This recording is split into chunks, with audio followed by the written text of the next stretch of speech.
Jake Morrison looked out at the vast darkness of space through the windows of his ship. He was a captain of the U.S. Defiant, one of Earth's biggest warships.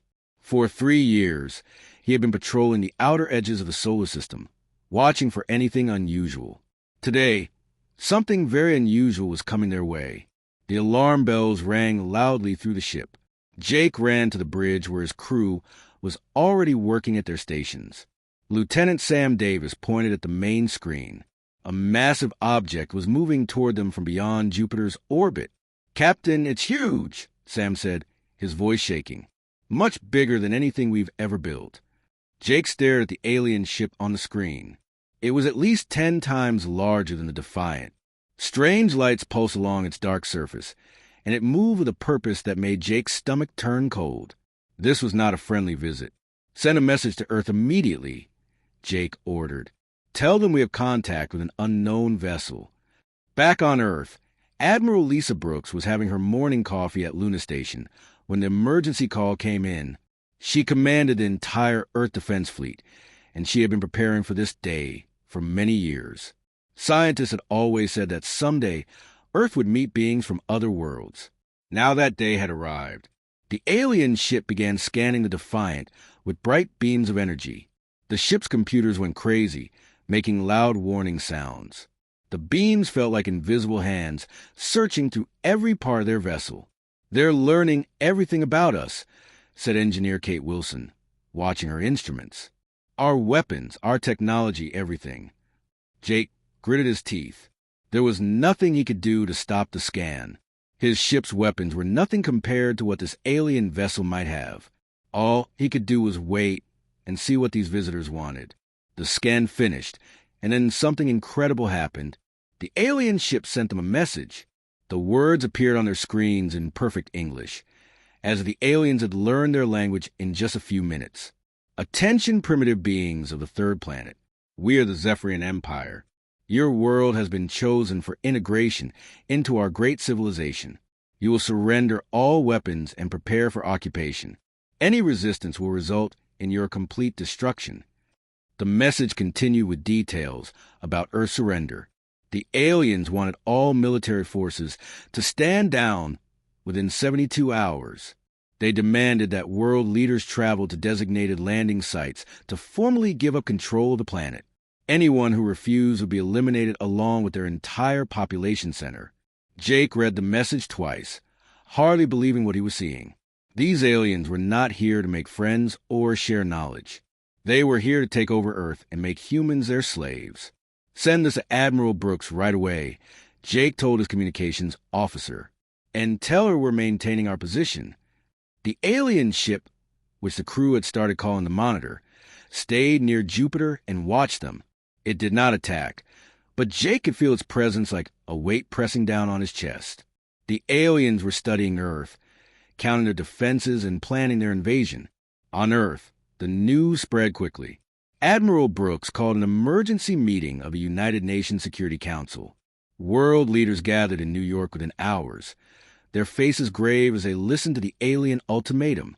President Martinez of the American Federation spoke first. "How much do we know about their capabilities?" "Our deep space telescopes show at least 300 ships gathering beyond Neptune," Admiral Brooks reported. "Each one is massive. Their technology is clearly more advanced than ours." Chancellor Weber of the European Union looked pale. 300 ships? Our entire fleet has maybe 50 vessels that could fight in space. Premier Chen of the Asian Coalition shook her head. "The numbers don't matter. We cannot simply surrender our world to alien invaders." Commander Ryan Cole, Earth's chief diplomat, had been quiet during the discussion. Now, he stood up and walked to the front of the room. "We need to send a response," he said. "The question is, what kind of response?" Some leaders wanted to try negotiating. Others thought Earth should surrender to avoid being destroyed. A few suggested that humanity should fight, even if they had no chance of winning. Admiral Brooks listened to all the arguments, but her mind was already made up. She had spent her entire career preparing Earth's defenses for exactly this situation. She knew that some alien civilizations might be peaceful, but these Zephyrians were clearly not among them. "I believe we should reject their ultimatum," she said firmly. Earth is not for sale, and humanity is not for conquest. The room fell silent. Everyone knew that rejecting the alien demand would mean war, a war that Earth would probably lose. But the alternative was to become slaves to creatures who saw humans as nothing more than primitive animals. President Martinez was the first to speak. I agree with Admiral Brooks. We cannot give up our freedom without a fight. One by one, the other leaders voiced their agreement. It was not an easy decision, but it was the right one. Humanity would not bow down to these alien bullies. Admiral Brooks activated the quantum communicator, the most powerful radio system Earth had ever built. Her message would reach the alien ships in minutes. "This is Admiral Lisa Brooks of the United Earth Defense Force," she said, her voice steady and strong. "We reject your ultimatum completely. Earth belongs to humanity, and we will defend it with our lives. This is your only warning. Stay away from our world or face the consequences." Far out in space, the Zephyrin commander received the message and laughed. General Vextar had conquered dozens of worlds, and no species had ever successfully resisted the Empire. These humans would learn their place soon enough. He gave the order for the invasion fleet to advance toward Earth. The war was about to begin. Colonel Ben Parker stood in the underground training facility deep beneath Colorado's Rocky Mountains. Around him, Earth's most elite soldiers practiced combat moves they hoped they would never need to use. These were the Terran Rangers, the best fighters humanity had ever produced. Ben watched as Sergeant Amy Foster worked with her squad on close combat techniques. She moved like a dancer, fast and deadly. Her team had been training for alien contact scenarios for 5 years, but none of them had expected it to happen so soon. "Remember," Ben called out to the soldiers, "we don't know how strong they are or how they fight. Stay flexible and adapt to whatever comes." Lieutenant Chris Turner was studying maps of major cities around the world. His job was to coordinate the defense of civilian areas. The aliens would probably try to capture Earth's biggest population centers first. Chris had to make sure those cities could hold out long enough for help to arrive. Meanwhile, thousands of miles away in Antarctica, Dr. Karen White was working in her secret laboratory. The facility was built deep under the ice where no satellites could detect it. For months, she had been studying pieces of alien technology that Earth spy ships had collected from the edges of known space. Karen looked at the strange metal fragment under her microscope. The alien materials were incredibly advanced, but they had weaknesses. Everything had weaknesses if you looked hard enough. She just had to find them before the invasion began. Her assistant, Dr. Bobby Lee, brought her a cup of coffee. "Any luck with the power source analysis?" he asked. "Getting closer," Karen replied. "Their energy systems work differently than ours, but I think I understand the basic principles now." High above Earth's atmosphere, Captain Steve Allen floated weightless inside Sentinel-7, one of the hidden defense platforms orbiting the planet. His crew had been living in space for 2 months, waiting for the alien fleet to arrive. The platforms were invisible to most sensors, disguised to look like space debris. Navigator Helen Ross checked their position for the 100th time that day. "Still on course, Captain. The aliens won't see us until we want them to." Weapons Officer Dan Price was calibrating the kinetic bombardment system. The platform could launch metal rods at incredible speeds, turning simple iron into devastating weapons. "The mass drivers are ready, sir. We can hit targets anywhere in the solar system." Steve nodded. Earth's space defenses were much stronger than they appeared. The aliens thought humans only had primitive rockets and basic weapons. They were in for a surprise. Back on Earth, families everywhere were preparing for the worst. The government had announced the alien threat to the public, and people were responding in different ways. Some panicked and tried to flee to remote areas. Others stayed calm and helped their neighbors prepare. Tony Martinez was a construction worker in Texas. When the call went out for volunteers to help build emergency shelters, he was one of the first to sign up. He had a 10-year-old daughter named Maria, and he would do anything to keep her safe. "Dad, are the aliens really coming?" Maria asked as Tony packed his work tools. "Yes, sweetheart," Tony said, kneeling down to look her in the eyes. "But don't worry. Lots of good people are working to protect us." In New York, Elementary school teacher Nancy Adams was helping to evacuate children to underground shelters. The kids were scared, but Nancy kept them calm by telling stories and playing games. She had taught for 15 years, and she knew how to keep children's minds off their fears. Miss Adams asked a 7-year-old boy named Jimmy, "Why do the aliens want to hurt us?" Nancy chose her words carefully. "Some people in the universe aren't very nice, Jimmy. But Earth has lots of brave people who will stand up to the bullies." Dr. Paul Johnson was setting up field hospitals in major cities. As one of the country's best surgeons, he knew there would be many wounded people if the fighting started. He worked day and night to make sure the medical teams were ready. Far out in space, the Zephyrian invasion fleet was getting closer to Earth. Admiral Krethak commanded over 300 warships, each one capable of destroying an entire city. His species had conquered 12 star systems, and no enemy had ever defeated them in battle. Krethak studied the intelligence reports about Earth. The humans had some space-based weapons, but nothing that could threaten his massive fleet. Their ground forces were scattered and poorly equipped. This would be an easy victory. "How long until we reach their world?" he asked his navigation officer. 18 hours, Admiral. "Should we prepare the occupation forces?" "Yes," Krethak said with satisfaction. "Have the slave ships ready to receive prisoners.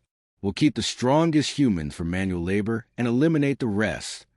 But the Zephyrian commander didn't know about the secret preparations happening throughout the solar system. He had no idea that Earth's asteroid belt was full of hidden weapons platforms. He didn't suspect that human special forces had already infiltrated the outer edges of his fleet using tiny stealth ships. Colonel Parker's Rangers had been practicing a dangerous mission for weeks. Small teams would sneak aboard alien vessels and cause damage from the inside. It was incredibly risky, but it might give Earth the edge they needed. Amy Foster checked her equipment one more time.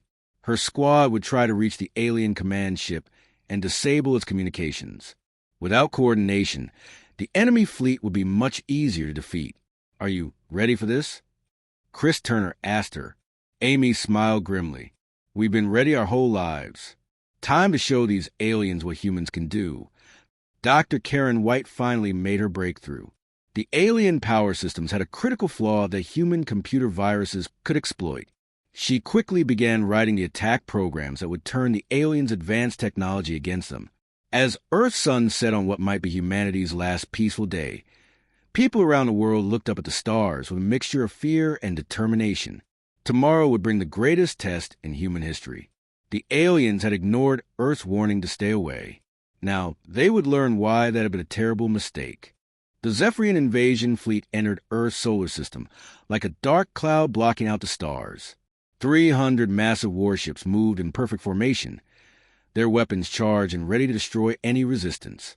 Admiral Krethak stood on the bridge of his flagship, watching the small blue planet grow larger on his screens. "Sir, we're detecting one human vessel approaching our position," reported his sensor officer. "It appears to be alone." Krethak looked at the display with amusement. A single human ship was coming toward his entire fleet. The vessel was tiny compared to his warships, probably carrying no more than a few hundred crew members. It was either an act of incredible bravery or complete stupidity. Captain Jake Morrison sat in the command chair of the U.S. Defiant, watching the alien armada fill his view screen.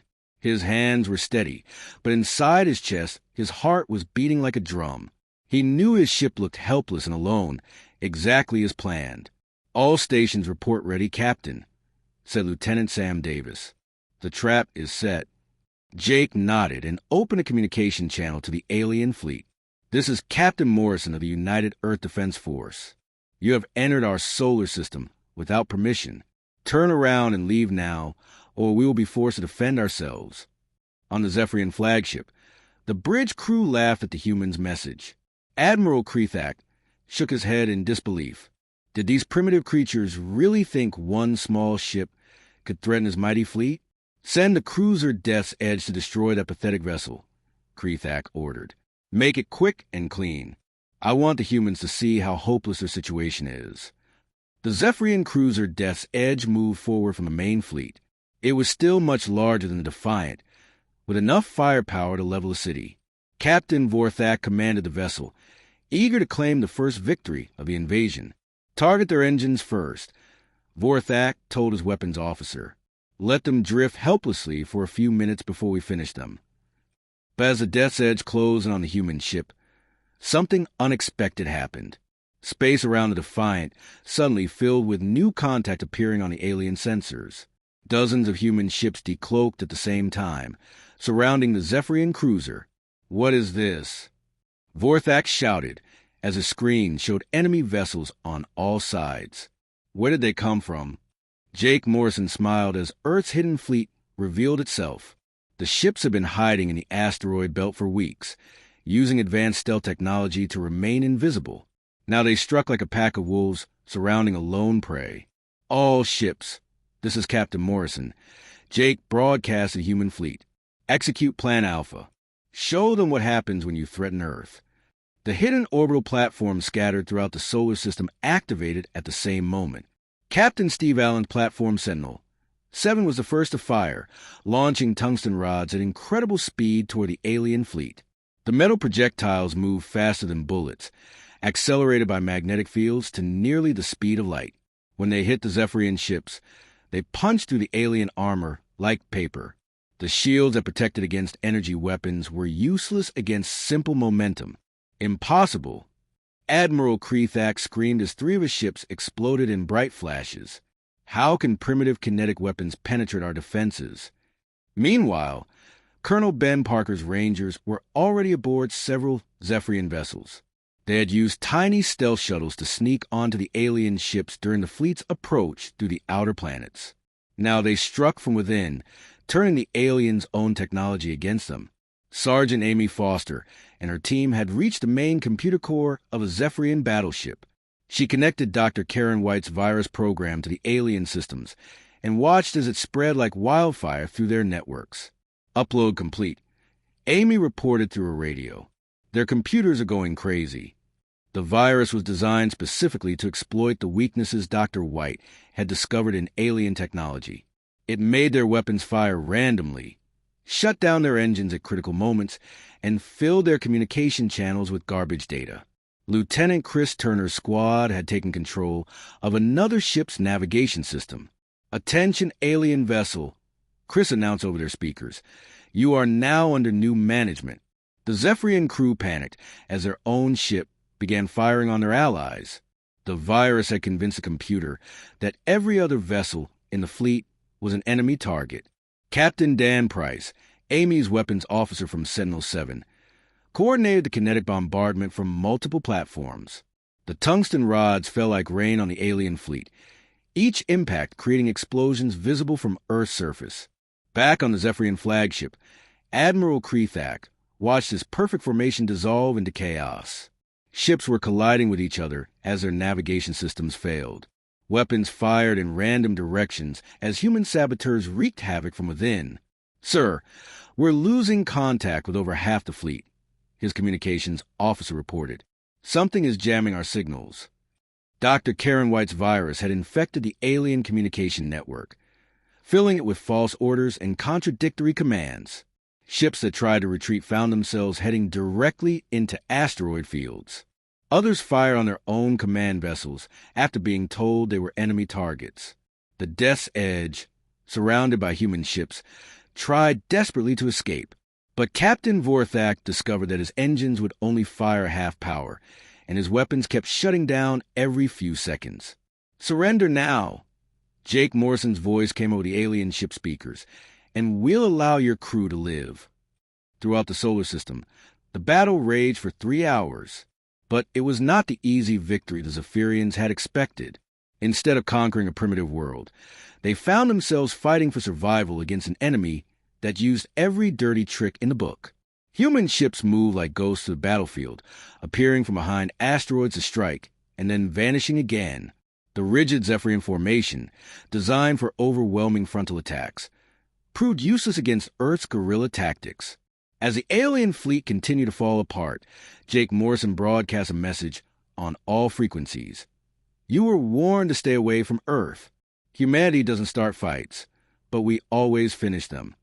Admiral Krethak stared at the wreckage of his once mighty fleet. Half of his ships were destroyed or badly damaged. The others were scattered across the solar system, their crews fighting computer viruses and human saboteurs. This was supposed to be an easy conquest, but had turned into a disaster. Send an emergency message to the Empire, he ordered his communications officer. Request immediate reinforcements. Tell them these humans are more dangerous than we thought. The message traveled through space at light speed, reaching the Zephyrian homeworlds weeks later. When the Empire's leaders heard about the defeat, they were shocked. No species had ever successfully resisted their forces. They began preparing a second invasion fleet, 10 times larger than the first. But Admiral Lisa Brooks had expected this response. Earth's deep space monitoring stations had been tracking Zephyrian movements for months. They knew where the aliens came from, and they knew where their supply bases were located. The best defense is a good offense, Brooks told the assembled Earth Defense Council. We can't just sit here waiting for them to come back with more ships. Commander Ryan Cole looked at the star maps showing Zephyrian territory. Are you suggesting we attack their home worlds? That's exactly what I'm suggesting, Brooks replied. We've learned from captured alien computers that their empire depends on centralized control. If we can disrupt their command structure, the whole system will collapse. Dr. Karen White had been working around the clock to understand captured Zephyrian technology. Her virus programs had proven incredibly effective, but she had discovered something even more important. The aliens' entire civilization was built on rigid hierarchy and absolute obedience to authority. They can't think for themselves, she explained to the military commanders. Every decision has to come from the top. If we can cut off their leadership, their forces will be paralyzed. Captain Steve Allen's brother Rick commanded the secret long-range strike vessel UES Retribution. The ship had been built in hidden facilities on the dark side of the moon, using technology reverse-engineered from captured alien equipment. It was humanity's most advanced spacecraft, designed for deep space missions. We'll target their main supply depot in the Alpha Centauri system first, Rick told his crew. Intelligence shows it supports their operations in 12 star systems. The Retribution carried Earth's most devastating secret weapon, self-replicating nanobots designed to dismantle enemy infrastructure. Dr. White had programmed them to recognize Zephyrian technology and convert it into raw materials. They would spread like a plague through alien facilities. Meanwhile, smaller human ships began launching hit-and-run attacks throughout Zephyrian space. Commander Rachel Stone led a squadron of stealth fighters deep into enemy territory. Her ships were fast and nearly invisible, striking supply convoys and communication relays before vanishing into the darkness. Remember, Rachel told her pilots, we're not trying to win big battles. We're trying to make them afraid to leave their home bases. Major Pete Wilson commanded Earth's bomber wings, using converted cargo ships loaded with kinetic weapons. His targets were Zephyrian shipyards and manufacturing centers. Every facility they destroyed would slow down the alien war machine. The war spread across 3 star systems as humanity's forces struck at the heart of the Zephyrian Empire. The aliens had never faced an enemy that fought this way. Their massive battleships were designed for fleet-to-fleet combat, not chasing small raiders through asteroid fields. Back in Earth's solar system, Colonel Ben Parker's Rangers had captured several high-ranking Zephyrian officers, including Admiral Krethak himself. The interrogations revealed critical information about alien military organization and supply lines. They're not used to losing, Parker reported to Admiral Brooks. Their whole culture is based on the idea that they're superior to everyone else. This defeat has shaken them badly. The captured aliens also revealed the location of the Zephyrian homeworld and its massive orbital defense platforms. Brooks began planning humanity's boldest operation yet, a direct strike at the Empire's capital. On Earth, civilians were doing their part in the war effort. Tony Martinez had left a construction job to work in weapons factories, building the kinetic projectiles used by orbital platforms. His daughter Maria helped by organizing supply drives at her school. Everyone's doing something to help, Maria told her father proudly. Even the little kids are collecting metal for the war. Teacher Nancy Adams had transformed her classroom into a communication center, helping coordinate messages between military units and civilian volunteers. Her students had become expert radio operators, relaying intelligence across the planet. Dr. Paul Johnson found himself treating wounded aliens as often as injured humans. The Zephyrian prisoners were confused by human medical care. In their empire, the wounded were simply left to die. "Why do you help us?" asked a captured alien soldier. "We came to destroy your world." "Because that's what humans do," Johnson replied. "We help those who need help, even our enemies." This concept was completely foreign to the Zephyrians. Their society was built on domination and exploitation. The idea that a species could show mercy to defeated foes was incomprehensible to them. As news of Earth's counterattack spread through alien space, something unexpected began happening. Species that had been enslaved by the Zephyrian Empire for centuries started to rebel. They saw that the supposedly invincible conquerors could be defeated. The first uprising began on the mining world of Kepler, 442b, where slave workers had been forced to extract rare metals for alien warships. When they heard that humans had destroyed half the Zephyrian fleet, they seized control of their planet and declared independence. Similar revolts erupted across the Empire as word spread that Earth's forces were winning battle after battle. The rigid control system that had held the alien civilization together for thousands of years began to crack under pressure. Admiral Krethak, sitting in his prison cell on Luna Station, watched reports of the spreading chaos with growing despair. His empire was falling apart, and it was all because they had ignored one simple warning from a small blue planet. "We should have stayed away," he whispered to himself. "We should have listened."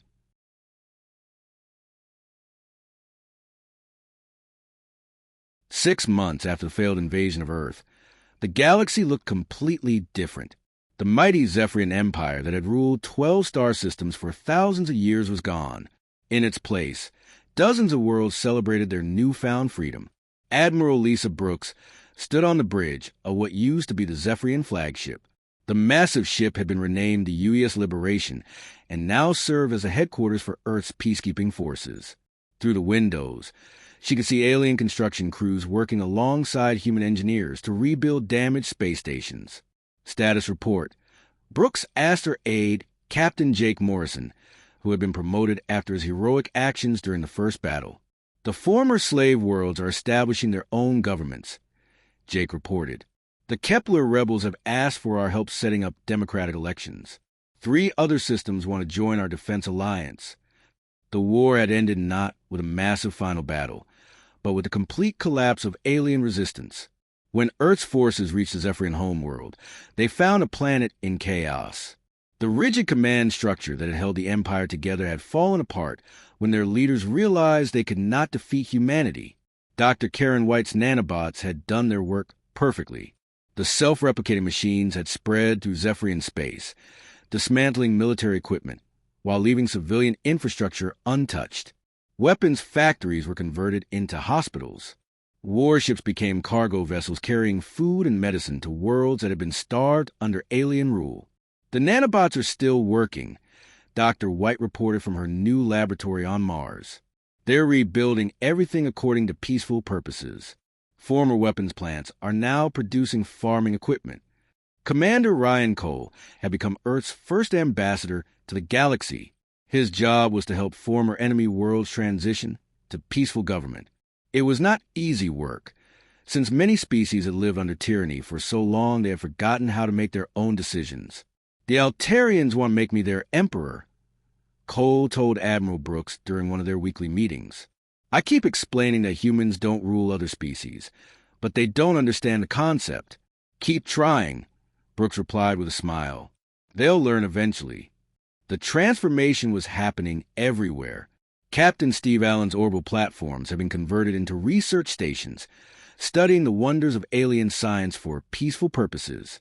His brother Rick had become humanity's leading deep space explorer, leading expeditions to catalog new worlds and make contact with species that had hidden from the Zephyrian Empire.